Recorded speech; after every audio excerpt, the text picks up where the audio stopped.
자, 이제 지난번에 총선 때 이 호남에서 이제 사실 국민의당의 전폭적인 지지를 보태지 않았습니까? 예.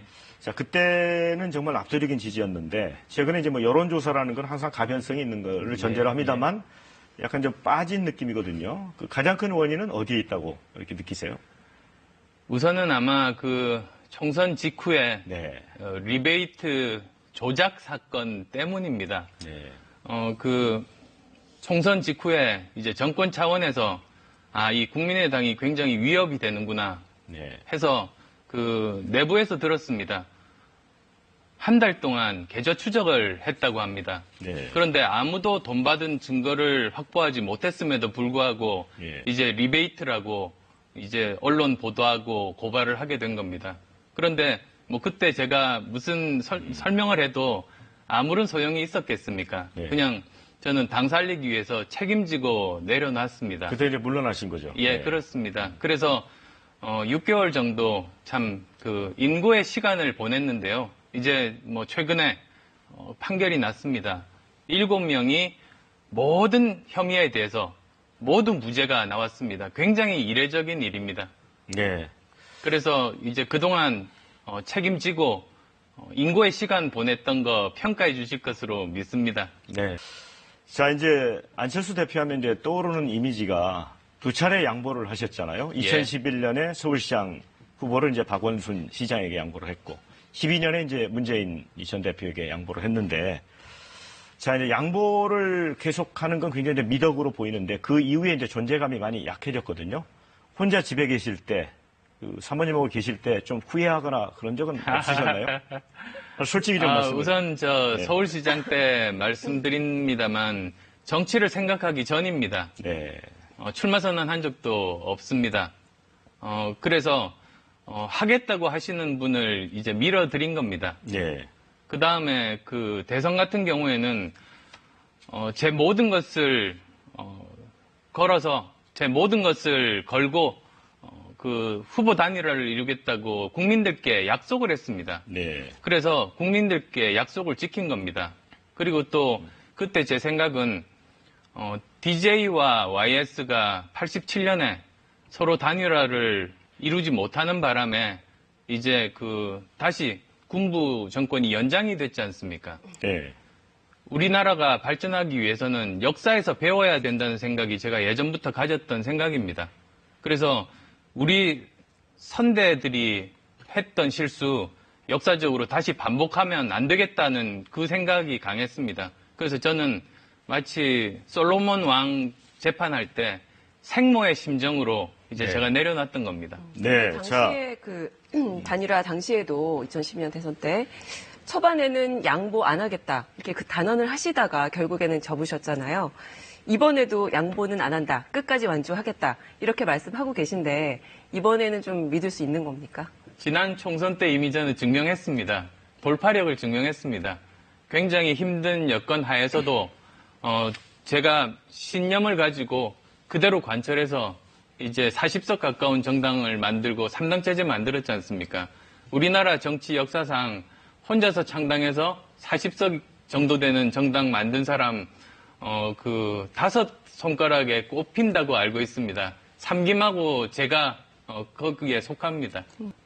네, 오늘 또 그 박지원 대표께서 대북 송금 사건 관련해 가지고 문재인 전 대표가 거짓말을 하고 있다.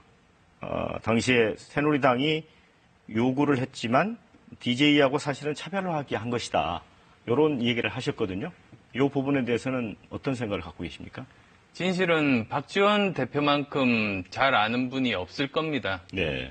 그리고 이 부분에 대해서 정말 진실을 규명하기 위해서는 박지원 대표께서 제안한 대로 끝장 토론 또 저는 가능하다고 봅니다. 네.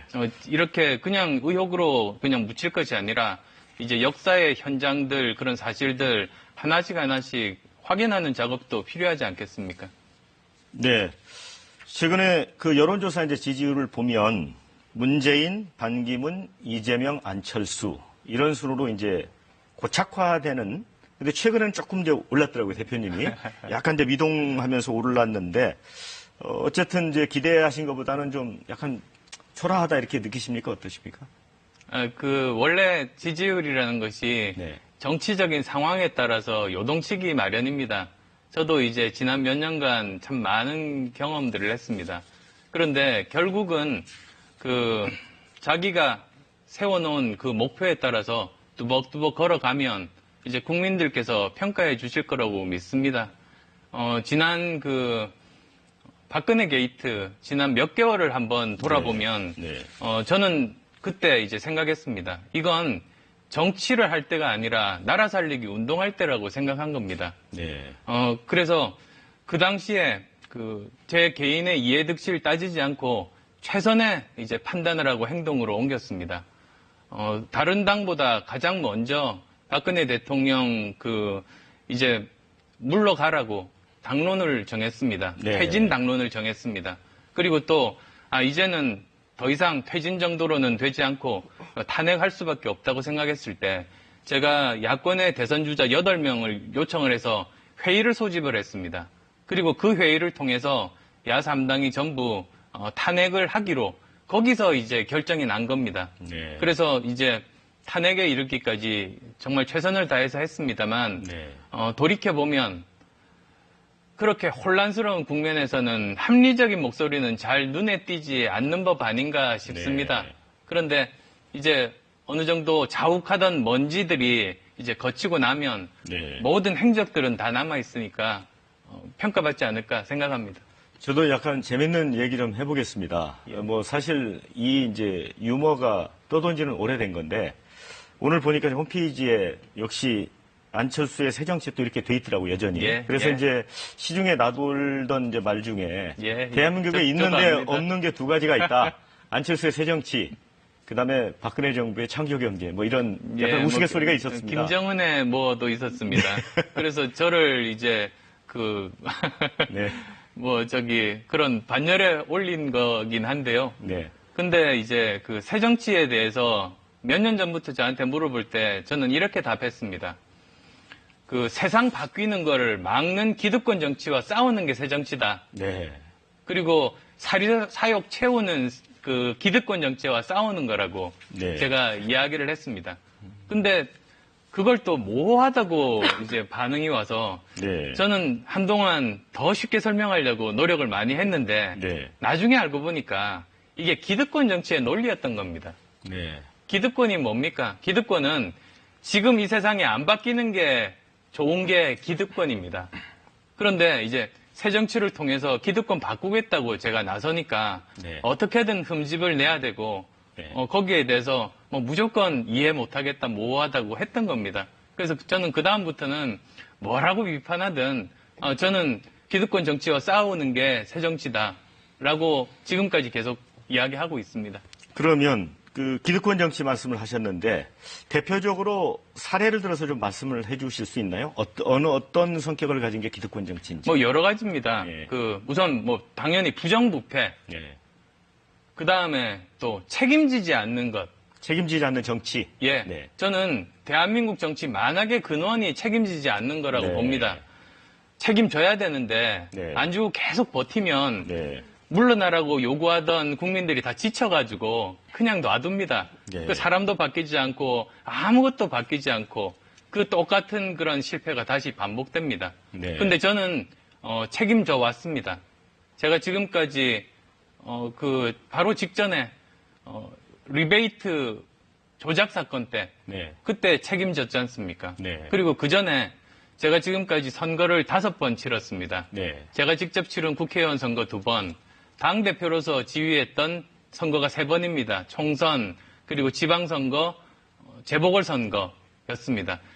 정치인이 당대표로서 치러볼 수 있는 모든 선거를 다 치러봤습니다. 네. 근데 그 중에서 재보궐선거, 원래 저희가 5석 가지고 있었는데 4석을 얻었습니다. 네. 1석 뺏겼는데도 책임지고 내려놨습니다. 네. 그래서 책임지는 정치가 또 새 정치입니다.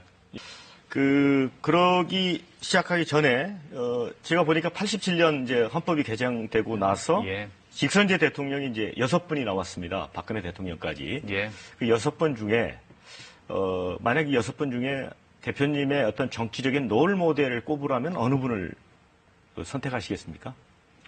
저는 김대중 대통령 꼽고 싶습니다. 어떤 점에서 그렇게 생각하십니까? 특히 이제 다가올 시대에 대한 그 네. 해안, 네. 그리고 준비가 네. 굉장히 철저한 분입니다. 네.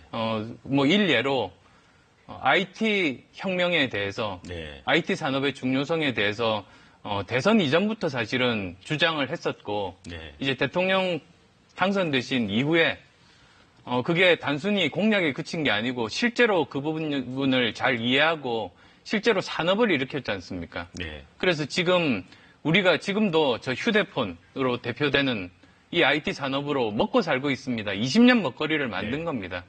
문제는 이제 한계에 다다랐습니다. 이제 앞으로 또 20년 먹거리를 찾아야만 되는 그런 상황입니다. 그런데 지금은 4차 산업혁명 시대입니다. 그래서 저는 4차 산업혁명 시대에 예전에 김대중 대통령께서 IT 혁명 시대에 하셨던 것처럼 향후 20년 먹거리를 찾겠다는 그런 그 각오를 불태우고 있습니다. 네. 자, 이제 4차 산업혁명 얘기 나왔으니까 이 부분에서 조금 논의만 더 해볼게요. 예. 이제 AI, 인공지능의 이제 등장이 이제 새로운 일자리나 이제 산업에서 영역을 키우는 측면이 있지만 저는 사실 실업 문제와 관련해서 좀 맞습니다. 관심이 많거든요. 네. 예를 들어, 이제 과거에 이제 산업혁명은 단순하게 이제 단순, 노동을 하는 사람들이 실직자가 됐지만 지금 보면 인공지능 때문에 기자들도 이제 일자리를 잃게 될 수도 있고 의사도 네, 지금 그렇습니다. 그 인공지능 의사가 나오지 않습니까? 이런 부분에 대해서는 어떻게 대응을 해야 된다고 생각하십니까? 예, 정말 말씀하셨듯이 그 1, 2, 3차와 4차 산업혁명이 완전히 다릅니다. 1, 2, 3차 혁명 때는 사람을 도와줘서 네. 물건들을 많이 만들 수 있게 해주고 그에 따라서 그 돈도 많이 벌게 해준 겁니다. 그런데 4차 산업혁명은 아예 일자리를 없어서 돈을 못 받게 만드는 겁니다. 네. 굉장히 틀립니다. 그리고 또 특성도 다릅니다. 1차가 전기기관, 2차가 전기, 3차가 IT인데 한 가지 기술로 이제 혁명들이 일어났습니다. 근데 4차 산업혁명은 융합혁명입니다. AI를 포함해서 또는 그 자율주행 자동차를 포함해서 클라우드를 포함해서 모바일을 포함해서 여러 다양한 첨단 기술들이 융합한 혁명이 4차 산업혁명입니다. 네, 이제 제가 질문을 드린 내용은 오바마 정부가 이제 보고서에서 낸 걸 보면 10년 안에 47%의 직업을 가진 예, 사람들이 그렇습니다. 일자리를 위협받게 될 것이다 이런 예. 거거든요. 그러니까 저희가 이제 막연히 4차 산업혁명에 대해서는 굉장히 이제 밝은 측면에서 보고 있는데 예. 이런 일자리 측면을 만약에 대표님이 대통령이 되신다면 어떻게 대비하겠느냐 그거를 질문을 드린 겁니다. 예. 그러니까 지금 없어지는 일자리들은 네. 아주 많은 숫자가 제조업 일자리들이 많습니다. 대신에 또 새로 생기는 일자리들은 지식 정보 산업 관련한 일자리들이 많습니다. 네. 실제로 작년에 월드 이코노믹 포럼에서 그 예측치를 발표한 바 있습니다. 700만 개의 일자리가 사라지고 200만 네. 개가 생길 거라는 겁니다. 그럼 500만 개가 부족하지 않습니까? 근데 저는 우리나라는 다른 외국과 좀 다른 특성이 있는 것이 네. 우리는 교육 수준이 굉장히 높은 나라입니다. 네. 다른 나라보다도 훨씬 더 지식 정보 산업 쪽에 그런 일자리들을 많이 만들 수 있습니다. 그쪽에 우리는 집중하는 것이 맞다고 봅니다.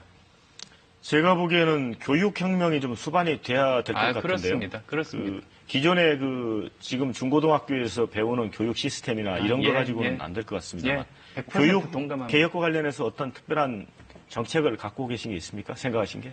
저는 나라의 근간이 교육이라고 봅니다. 그리고 지금 위기 상황인데 이 교육 개혁으로 저는 돌파해야 된다. 그게 가장 그 근간이라고 보는 입장입니다. 그러면 어떻게 개혁할 것인가, 혁명할 것인가? 제가 생각하는 방향이 세 가지입니다. 네. 우선 첫 번째로는 지금 교육부 없애야 됩니다. 네. 왜냐? 지금 교육부는 장관 바뀔 때마다, 대통령 바뀔 때마다 계속 교육정책, 입시정책 계속 바뀝니다. 그거 교육부 없애자는 거는 제 그 늦둥이 아들 중3하고 똑같습니다. 그거. 예, 그렇습니다. 그게 그 일반 국민들이 다 이제 느끼는 거 아니겠습니까? 네.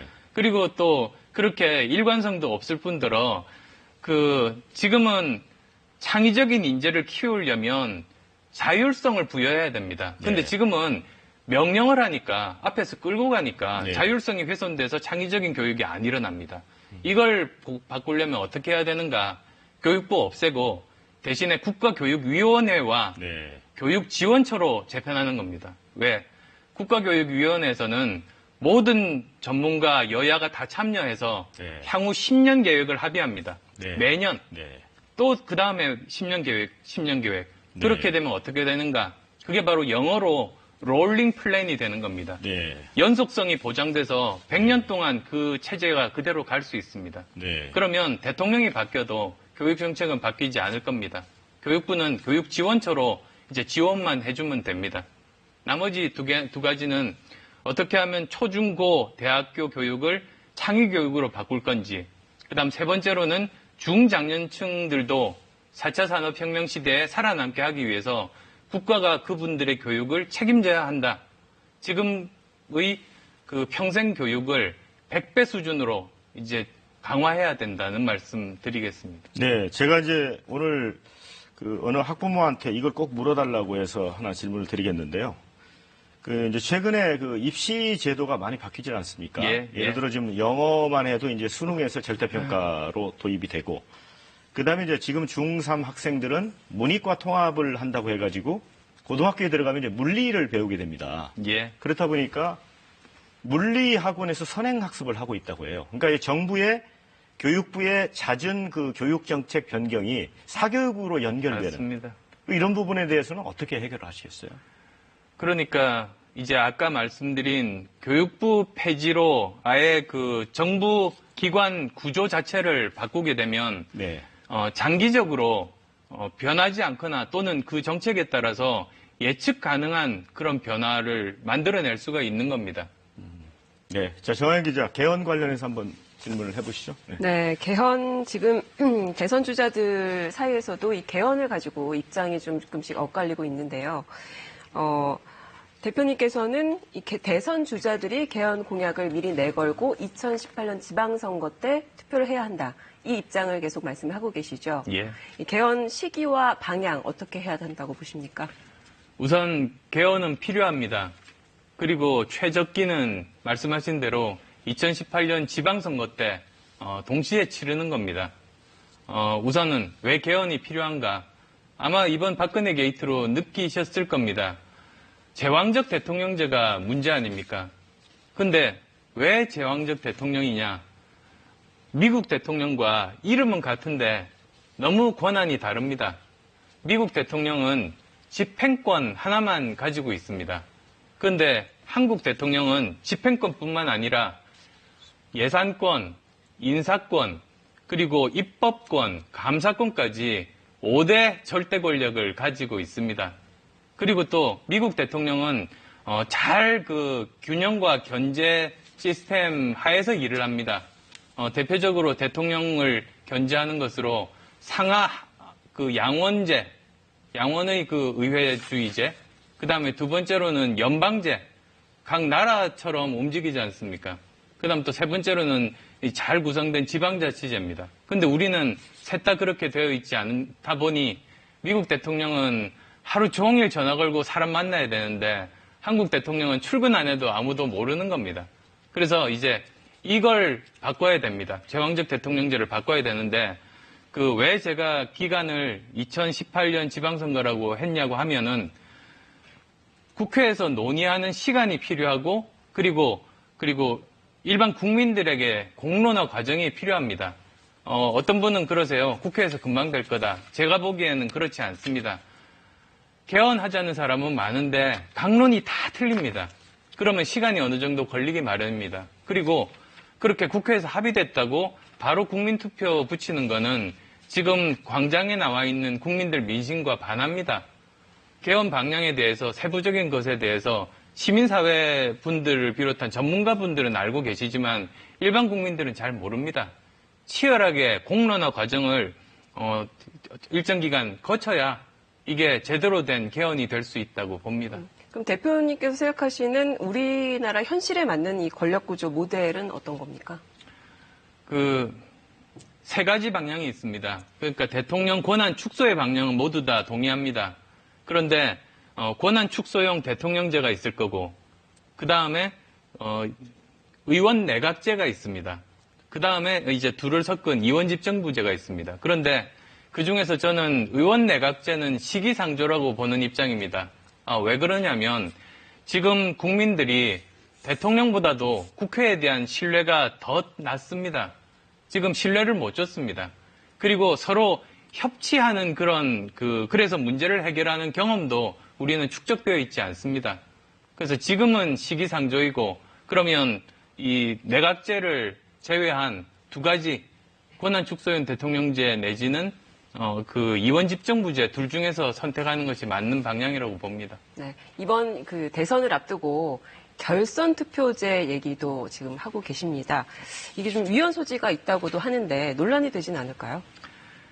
그 위헌 소지 이야기는 개혁 입법 때 항상 나오는 얘기입니다. 그런데 실제로 입법이 된 다음에 헌재에 물어보면 대부분 그 위헌 아니라고 판결이 많이 났습니다. 그리고 또 만약에 어떤 게 옳은 방향이라고 하면 아무리 어려워도 그걸 관철하는 게 정치 아닙니까? 예를 들면 경제가 어렵습니다. 살릴 방법이 마땅치 않습니다. 그렇다고 경제 안 살릴 겁니까? 그럼 정치를 왜 합니까? 그게 정치의 역할인 겁니다. 그 대선 결선 투표제가 필요한 이유가 있습니다. 절박합니다. 약간 길어질 수도 있는데요. 간단하게 세 가지만 말씀드리겠습니다. 우선 첫 번째는 다음 대통령은 이미 눈이 높아질 대로 높아진 국민들의 따가운 시선을 마주하게 됩니다. 그런데 다자대결에서 30-40% 정도 받고 당선이 되면 굉장히 많은 사람들이 팔짱 끼고 바라볼 겁니다. 그러다가 바로 비판을 하기 시작하면 저는 2년차 때 레임덕 갈 수 있다고 봅니다. 그래서 가능하면 50% 이상의 지지를 받아야 지금 현안들 그 개혁 과제들을 할 수 있다는 말씀입니다. 그다음에 결선 투표제 그다음 두 번째는 60일 선거 기간이니까 사상 최악의 네거티브 선거가 될 겁니다. 근데 그건 바람직하지 않지 않습니까? 정책을 가지고 다퉈야지 이 문제 해결하죠. 근데 이 결선 투표제가 되면 네거티브 선거 막는 효과가 있습니다. 왜냐? 네거티브 선거 열심히 해서 2등 안에 들어도 적이 너무 많으면 1등 못 합니다. 그래서 처음부터 네거티브 주저하게 됩니다. 정책 선거를 더 할 수 있다는 말이죠. 마지막으로 세 번째로는 지금 아까도 물어보신 것처럼 지금 연대설이 난무합니다. 연대설 난무하면 실제로 저 사람이 뭘 하겠다는 컨텐츠 경쟁이 안 되는 겁니다. 그러면 우리는 다시 컨텐츠 없는 대통령 뽑을 수밖에 없습니다. 그걸 막으려면 결선 투표제를 하면 연대 필요 없이 끝까지 모든 후보들이 완주할 수 있습니다. 그래서 국민들이 그 결과를 보고 정치인에 의한 연대가 아니라 국민에 의한 연대가 일어나게 됩니다. 네, 대표님 이번에는 이제 경제 문제 좀 짚어볼게요. 재벌 개혁 문제하고 비정규직 문제 요 두 가지로 질문을 드릴 텐데 그 카이스트 교수 하실 때 삼성동물원, LG동물원 이런 말씀하신 적 있죠? 왜 그랬습니까? 네. 왜 그런 말씀하시죠? 그 이유가 우리나라가 이제 앞으로 더 성장하려면 대기업만 잘 되는 구조는 안 된다고 생각했습니다. 그런데 우리나라 대기업들이 중소기업, 벤처기업과 함께 상생하는 그런 생태계를 만드는 것이 아니라 착취하는 동물원을 만들어서 이용만 하고 그 동물원에서 굶어 죽게 만드는 구조인 겁니다. 그걸 깨야지 우리 미래가 있고 대기업의 미래가 있다고 말씀드렸습니다. 자, 그렇다면 이제 정치에 투신한 지 이제 수년이 지났습니다. 그리고 카이스트 교수할 때 비하면 몇 년이 지났습니까? 지금 이제 5년째. 5년 지났죠? 그럼 그때 동물원에 이 재벌 그룹을 이제 비유를 하셨는데. 지금은 좀 상황이 나아졌나요? 똑같습니까? 더 나빠졌습니다. 더 나빠졌다. 그리고 이번에 이제 박근혜 게이트 때 보면 정경유착이 또 드러났지 않습니까? 70년대에만 존재했을 거라고 생각했던 정경유착이 2017년 대한민국에서 엄연히 살아 있었던 겁니다. 재벌 개혁 어떤 부분을 아주 핵심을 두고 바꿔나가야 될까요? 재벌 개혁의 중요한 영역은 두 가지 영역입니다. 하나는 시장 개혁입니다. 시장 개혁. 공정하게 경쟁할 수 있는 시장 만드는 것. 또 하나는 지배구조 개혁입니다.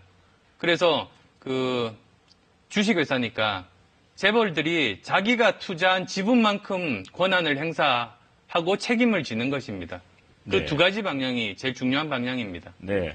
자, 이제 재벌 개혁도 이루어져야 되겠지만, 중소기업을 이제 하시는 분들도 있고, 이제 기업 하시는 분들의 입장에서는 노동 개혁에 대한 관심도 있으시더라고요. 예, 예. 예를 들어 이제 누구를 이제 고용을 하면 그 고용을 많이 하려면 쉽게 해고도 할 수 있어야 되는데 쉽게 해고할 수 없게 돼 있기 때문에 고용 자체를 꺼리게 되는, 그래서 일자리가 안 만들어진다, 그런 주장도 있거든요. 그런 부분은 어떻게 받아들이세요?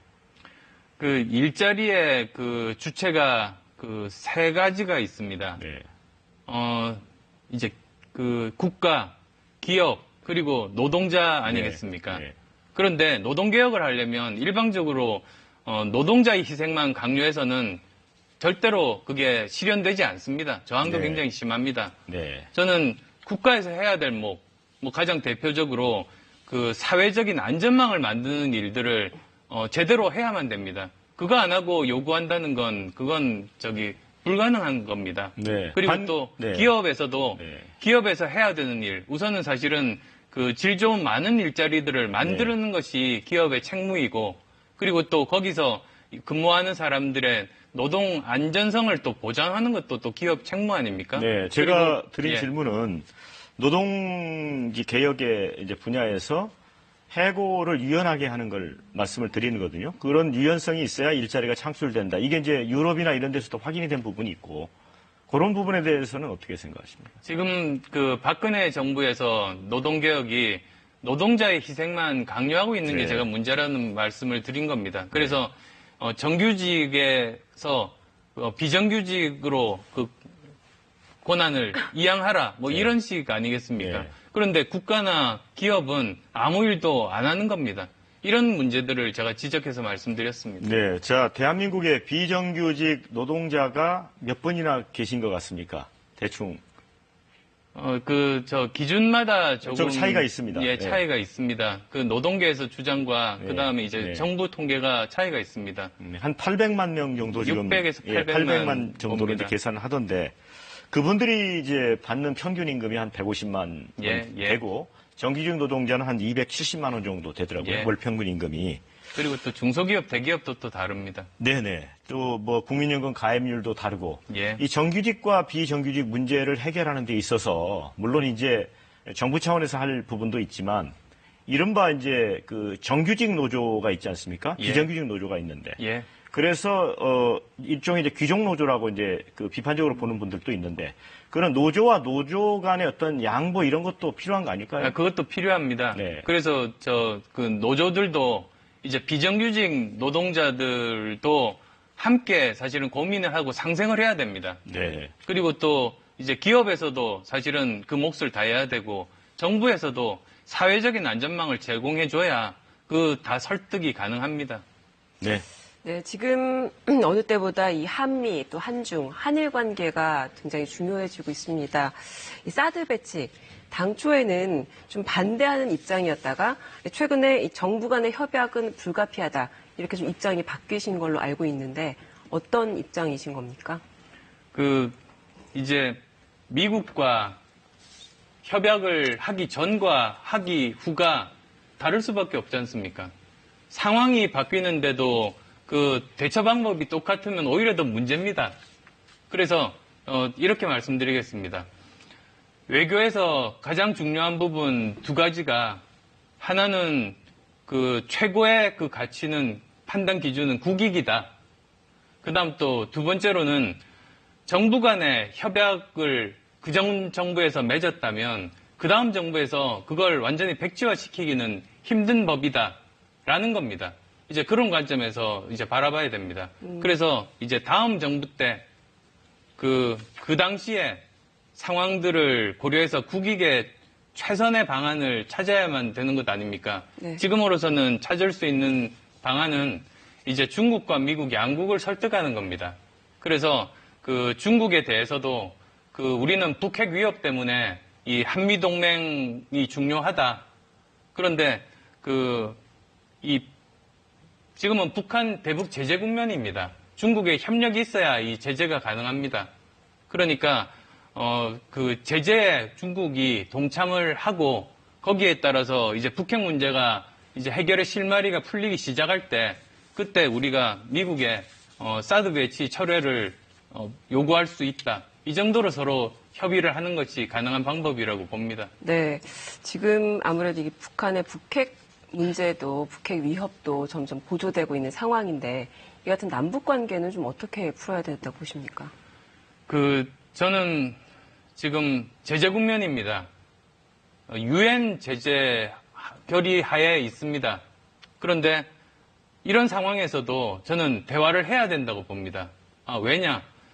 예전에 그 레이건 대통령 때 그 당시 소련과 군축 경쟁을 했습니다.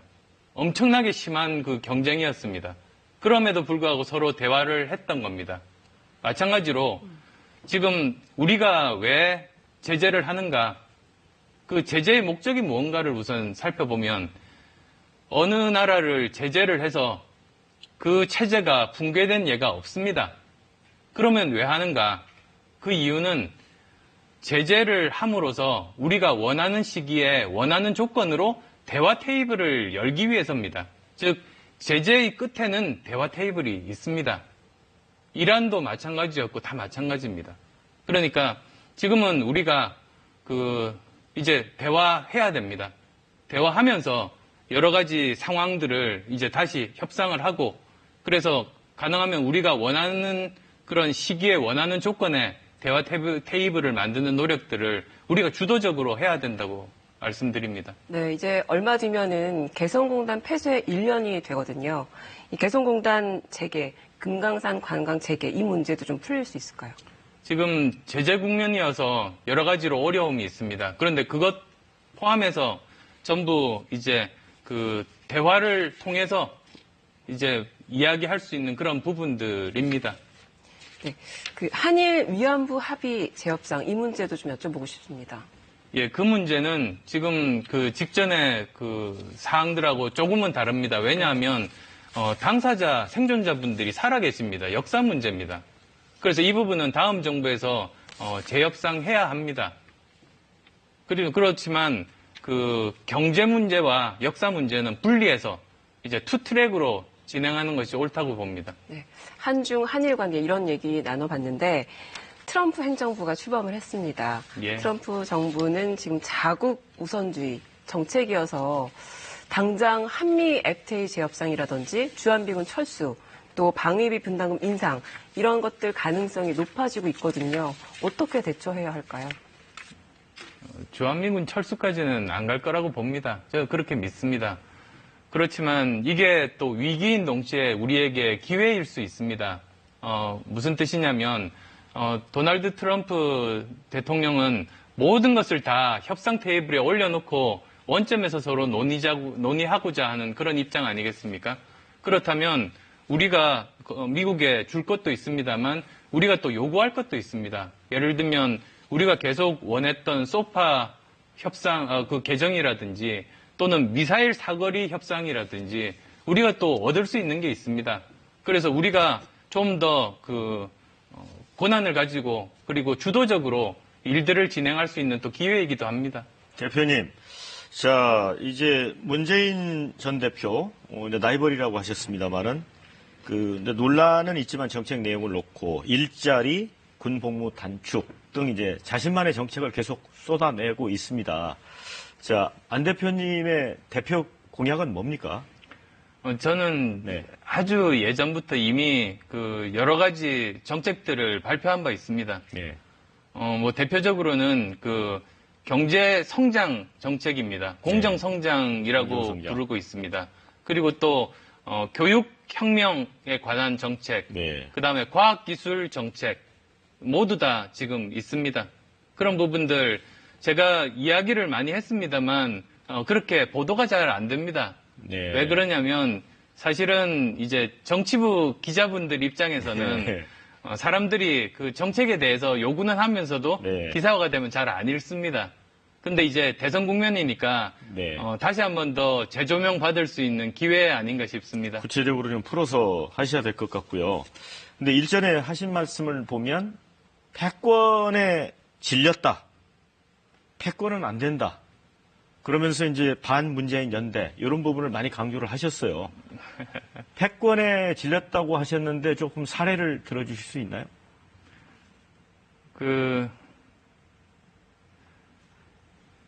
이제 이번 대선은 뭐 저와 문재인 전 대표 간의 대결이 될 거라고 말씀드렸지 않습니까? 같은 당에 계셨기 때문에 제가 질문을 드리는 겁니다. 예. 그런 사례들이 있는지. 네.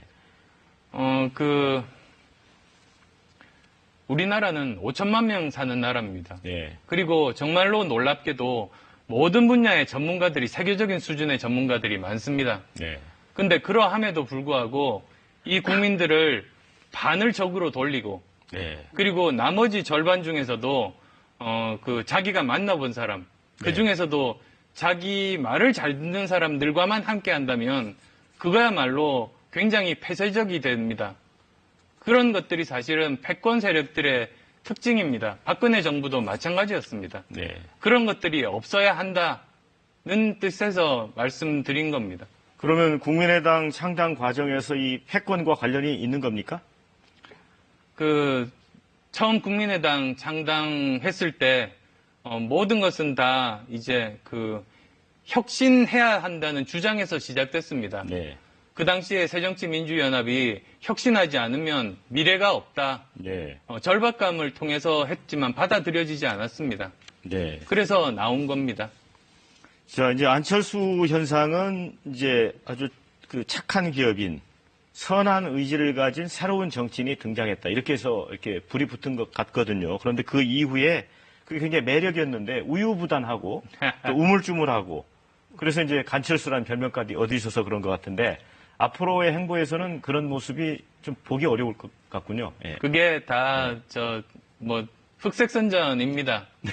사실 말씀드렸습니다만 항상 저는 결단의 연속이었습니다. 네. 정치하기 전도 그랬고 정치한 후에도 마찬가지였습니다. 네. 근데 이제 그걸 이제 다르게 색칠을 한 겁니다. 그렇지만 이번에 네. 지난 총선을 보시면 돌파력 그리고 리더십 다 실증했다고 봅니다. 문재인 전 대표는 준비된 대통령이라는 언급을 많이 하십니다. 안 대표는 이와 관련해서 또 자꾸 나이벌이라고 하시니까 그러면 어떤 워딩을 써서 말씀을 해주시겠습니까? 글쎄요. 대통령은 본인이 하고 싶다고 되는 게 아니라 네. 시대가 요구하는 사람이 된다는 믿음을 가지고 있습니다. 네. 그러면 이 시대에 어떤 사람을 이제 필요로 하는가 몇 가지 기준이 있다고 봅니다. 우선 첫 번째로는 정직한 사람입니다. 네. 박근혜 대통령 거짓말을 보면서 정말 기본이 안 돼 있는 이 나라를 보면서 네. 그 미덕은 네. 다시 더 강조해도 지나치지 않습니다. 네. 두 번째로는 이제 깨끗한 국정 운영 아니겠습니까? 예. 정치적으로 신세진 사람이 적어야 그래야 깨끗하게 국정을 운영할 수 있습니다. 그리고 이제 세 번째로는 정치적인 성과물입니다. 이 정치 분야에서 여러 가지 어려움을 뚫고 정치적인 결과물을 보여준 사람이 선택받을 겁니다. 저는 3당 체제 만들었고 네. 그건 우리나라 정치 역사상 몇 명 되지 않고 특히 현역 정치인 중에서는 저밖에 없다고 말씀드립니다. 네. 그리고 이제 네 번째로는 책임지는 사람입니다. 책임 안 지는 게 대한민국 정치 만악의 근원인데 과연 지금까지 책임져 왔는가입니다. 그리고 다섯 번째로는 미래를 준비할 수 있는가입니다. 지금은 산업화, 민주화 시대 넘어서 정보화 시대도 넘어서 4차 산업혁명 시대입니다. 지금은 비서진의 그런 보고서만 보고 판단할 수 없는 상황입니다. 그래서도 이제는 정말 그런 것에 대한 기본적인 이해가 이 시대를, 어려운 시대를 헤쳐가는데 정말로 중요합니다. 우리나라도 전문가들과 토론 가능한 대통령 가질 때가 됐지 않습니까? 네. 자, 대표님께서 이제 그 말씀 하셨잖아요. 이제 시대적 정신이 이번에는 정권을 교체하는 거다. 예. 그러면 이제 야권에서 정권을 이제 가져와야 되는 건데, 예를 들어 문재인 전 대표하고 이제 이렇게 가다 보면 뭐 위기 상황이 올 수도 있지 않겠어요? 예를 들어 야권이 뭐 후보를 단일화해야 된다든가 이러면은 이번에 또 양보를 하시겠습니까? 이번에 그런 일이 없을 겁니다. 오히려 이제 그 정권 교체는 어떤 시나리오나 어떤 그 구도 하에서도 저는 그 100% 당연하다라고 보고 끝까지 그렇게 완주하신다는- 되면 네. 이제 그 두 후보 가운데 네. 누가 더 좋은 정권 교체인가, 네. 나라 살리는 정권 교체인가 그렇게 이제 마음 놓고 선택하실 수 있을 겁니다. 네. 자, 말씀 잘 들었습니다. 자, 어느덧 이 마무리할 시간입니다. 이 성심껏 답해준 안철수 전 대표에게 감사의 말씀을 드리고요. 오늘 대선 주자에게 듣는다는 여기까지 하도록 하겠습니다.